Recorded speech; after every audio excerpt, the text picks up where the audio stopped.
इस वीडियो में साधना करते समय जो जो सावधानी आपको बरतनी है उसके बारे में हम आपको बताएंगे। साधना करते समय हमेशा सुरक्षा कवच लगाकर ही आपको साधना करनी है। अगर साधना में लिखा गया है कि आपको यहाँ पर सुरक्षा कवच नहीं करना है, स्पेसिफिकली लिखा गया है कि इस साधना में आपको सुरक्षा कवच नहीं करनी है, तभी आपको सुरक्षा कवच नहीं करनी है, वरना हर साधना में आपको सुरक्षा कवच करना है। बिना कवच के या फिर घेरे से बाहर आप शमशान में या फिर कोई भी उग्र साधना आपको नहीं करनी है। घर में नॉर्मल जो भी साधना आप कर रहे हैं उस समय आप कवच ना करें तो भी कोई प्रॉब्लम नहीं होती, क्योंकि घर में जो है पितृशक्ति हैं और कुल देवता है, इष्ट देवता हैं, वो सब उनकी शक्ति ज़्यादा होती है और सारी की सारी साधना घर में हो जाती है बिना कवच के। लेकिन अगर आप घर के बाहर कोई भी साधना कर रहे हैं, कोई भी साधना कर रहे हैं, तो फिर अगर कुछ भी नहीं लिखा गया है विधान में, तो फिर आपको साधना में कवच लगाकर ही, कवच किलन करके ही आपको साधना करना है।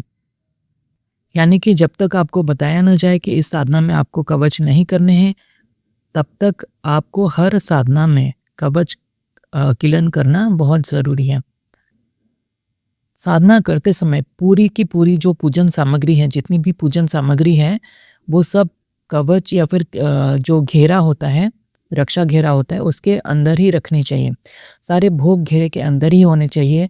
कवच के अंदर देवता कैसे भोग लेगा या फिर वो इसको कैसे ग्रहण करेगा, ये तुम्हारा सरदर्द नहीं है।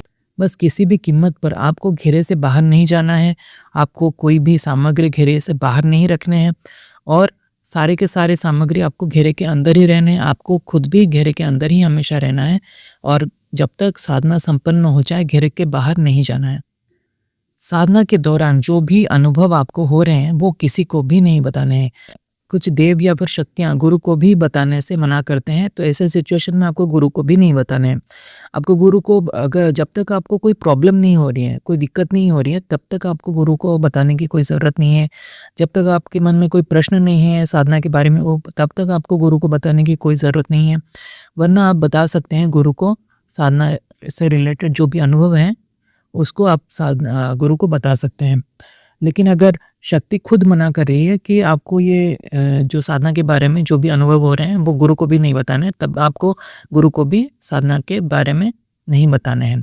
मतलब गुरु को तो पता ही होगा कि आपको आपका साधना चल रहा है, लेकिन साधना के जो अनुभव होते हैं वो किसी को नहीं बताने हैं। तो यदि नॉर्मल बातें हैं तो फिर आप गुरु को बता सकते हैं, कोई प्रॉब्लम नहीं होती उससे। कुछ बातें गुरु से प्राइवेट भी रखी जाती है, इससे कोई भी प्रॉब्लम नहीं होता है कि साधक इससे ऐसा ना समझें कि हम गुरु से कोई बात छुपा रहे हैं या फिर ऐसा ना समझें इससे, क्योंकि शक्ति की मांग ही होती है कि गुरु से ये चीज़ें साझा ना करें। मैं यहाँ पर शक्तियों द्वारा की जाने वाली हरकतों के बारे में बात कर रहा हूँ। जो शक्तियाँ साधना के वक्त कुछ गलत सलत हरकतें करती हैं, जैसे कि अप्सरा यदि शरीर के साथ छेड़खानी वगैरह करती है, तो ये बात आपको गुरु को नहीं बतानी है और गुरु को ऐसी बातें बताना भी उचित नहीं है, क्योंकि ये शक्तियों के लिए गुरु जो है पिता तुल्य होते हैं और गुरु को सब कुछ पता रहता है। उनसे कुछ भी छुपा नहीं है, उन्हें पता है कि साधना में क्या होता है। बस आप अपने मुंह से आपको कुछ भी नहीं बताना है। लेकिन किसी भी जो शक्तियाँ हैं उनके द्वारा अगर कोई नाजायज़ मांग रखी जा रही है, तो आपको तुरंत ही गुरु से सलाह लेनी चाहिए। जैसे कि कोई जिन होता है, जो मुस्लिम साधनाओं में एक शक्ति होती है जिन, तो वो अपनी जो जाति है, वो किस तरीके का जिन है, उसका परिचय भी साधक को बताता है कि मैं यहाँ का जिन हूँ, मेरी ये जाति है, मैं अमुक मेरा नाम है। तो ये सब बातें वो चाहता है कि साधक गुप्त रखे और अगर साधक के सिवा किसी दूसरे को ये सब चीज़ें पता लगती हैं साधक के द्वारा, वो गलती से बताए, कैसे भी बताएं, लेकिन इससे जिन जो होता है वो नाराज़ हो जाता है। ऐसे ही कुछ शक्तियाँ होती हैं, कुछ चीज़ें होती हैं वो प्राइवेट रखने के लिए कहते हैं और उन चीज़ों को प्राइवेट रखने में भी कोई प्रॉब्लम नहीं है। साधना सिद्धि करने के बाद साधक को अधिक सावधानी रखनी चाहिए। यहाँ वहाँ शक्ति का प्रदर्शन नहीं करनी चाहिए। चमत्कार बहुत आवश्यक हो तभी दिखाने चाहिए। नॉर्मल जो साधारण रूप में आप रह सकते हैं, लेकिन यदि कोई आपके गुरु, इष्ट या फिर तंत्र को दोष दे रहा है तो फिर आपको चमत्कार दिखा सकते हैं। याद रखें कि आपको शक्ति का नाजायज़ प्रदर्शन नहीं करना है कि मेरे पास ये सिद्धि है या फिर ये शक्ति है। किसी को भी पता नहीं चलना चाहिए कि आपके पास कौन-सी शक्ति है। सिर्फ़ और सिर्फ़ जब पानी सर से ऊपर चला जाए और मजबूर होकर आपको शक्ति का प्रयोग करना पड़े, तभी आपको शक्ति का प्रयोग करना चाहिए। तभी दिखा देना कि तुम किस गुरु के शिष्य हो, तुम्हारे पास कौन-सी शक्ति है या फिर कौन-सी सिद्धि है, ताकि सामने वाला भी जान ले कि तुम्हारी औकात क्या है। याद रखें कि सहन शक्ति अच्छी चीज़ है, लेकिन इसे अपनी कमज़ोरी नहीं बनना देना चाहिए। तंत्र तुम्हें शक्ति देता है, सिद्धि देता है, कमज़ोरी दिखाने के लिए नहीं, तुम्हें शक्तिशाली बनाने के लिए। इसीलिए अगर कभी तुम्हारे सम्मान पर आँच आए या फिर कोई भी तुम्हारे सर चढ़कर बोल रहा हो, तो उसको शक्ति दिखाने में कोई भी दिक्कत नहीं है। लेकिन अकारण ही आपको शक्ति का प्रदर्शन नहीं करना चाहिए कि देखो मेरे पास ये शक्ति है। किसी देवता के कहने पर गुरु से कुछ प्राइवेट बातें छुपाना अलग बात है, लेकिन जानबूझकर गुरु को धोखा देना, बातें छुपाना या फिर झूठ बोलना बहुत ही गलत है। ये गुरुद्रोह की श्रेणी में आता है, जिसके लिए भगवान भी तुम्हें कभी भी माफ़ नहीं करेंगे। याद रखो, किसी को गुरु मत बनाओ पहले, या फिर अगर आपने गुरु बना ही लिया है तो उस पर शक मत करो।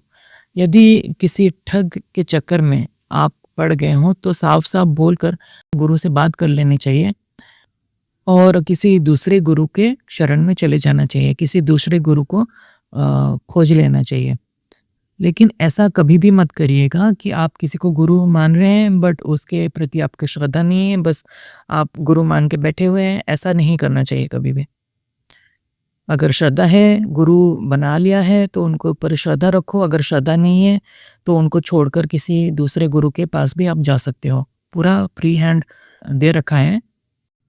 ऐसा कोई नियम नहीं है कि किसी बेवकूफ़ को आपने गलती से गुरु मान लिया और उसके चक्कर में 84 लाख योनियों में के बाद मिलने वाला जो ये मनुष्य जन्म है उसको भी आपने बेकार कर दिया, ये कहकर कि एक ही गुरु बनाया जाता है और मैंने तो अपना गुरु बना लिया है, अब यही मेरा गुरु है। ऐसा नहीं करना चाहिए। मैं इस चीज़ को बिल्कुल भी नहीं मानता। अगर आप चाहें तो अपना गुरु बदल सकते हैं। पहले तो आप गुरु से बात कर लीजिए कि क्या क्या प्रॉब्लम है, जो भी प्रॉब्लम है उनको क्लियर कर लीजिए।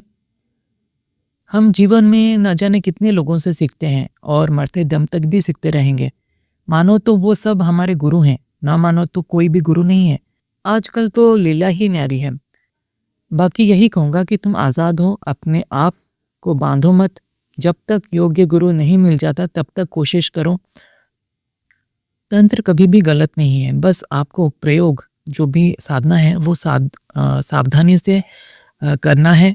तंत्र के द्वारा गलत ना किया जाए तो ये बहुत ही उत्तम और सर्वश्रेष्ठ विद्या है।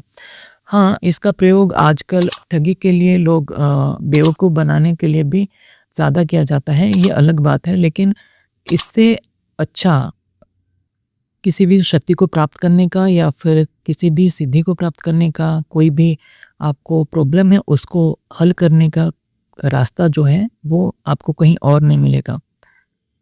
आज के लिए इतना ही।